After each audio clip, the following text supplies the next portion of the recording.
What happens when you mix one part dog combat and other part ninja ass kickery? You get Shadow Dancer, the secret of Shinobi.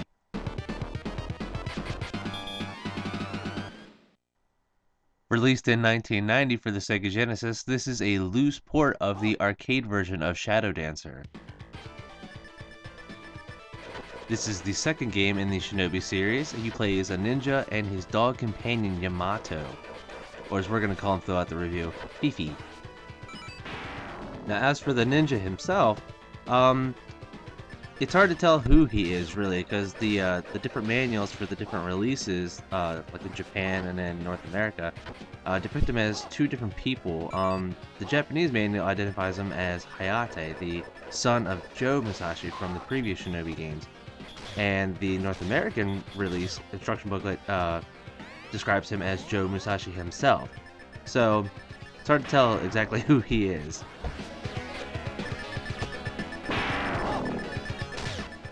It's 1997 and an evil group called Union Lizard has taken over New York City.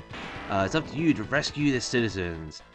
What a horrible name for a crime organization. Union Lizard, really? I mean, you might as well just call it Operation Panda Fart.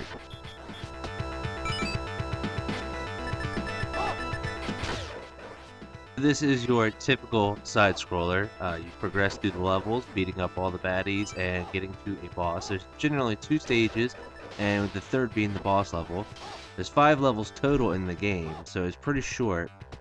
But let me just say this right now. This game is fucking hard.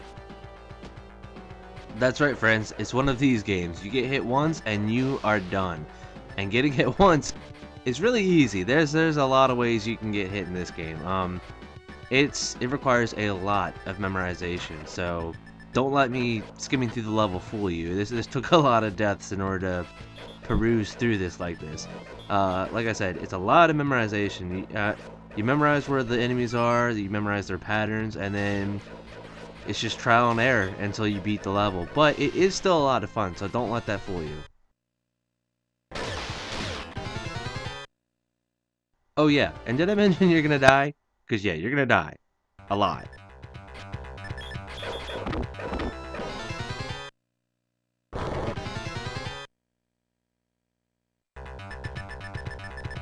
Toward the end of getting the footage you're seeing here for the game review, I wanted to put a bullet in that fucking dog's head.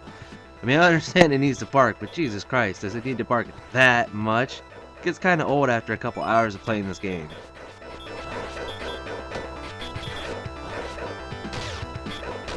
So despite the difficulty in this game, it's actually a lot of fun, and it looks good. There's a lot of colors, and the music's not bad.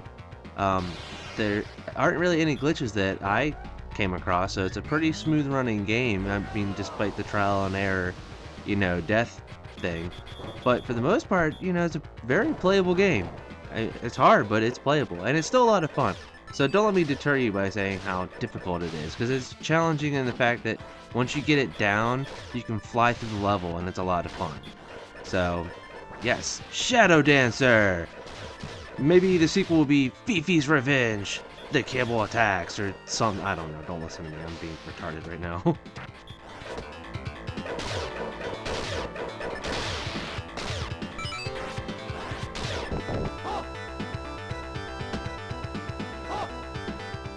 This game is relatively easy to get your hands on, and it won't cost you too much. I got mine a few years ago, and I believe I only paid like a few dollars for it. It's not the rarest, but it is one of the more obscure of the Shinobi games.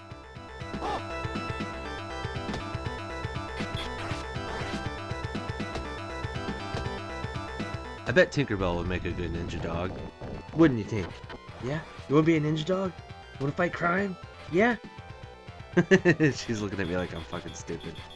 Thanks for watching.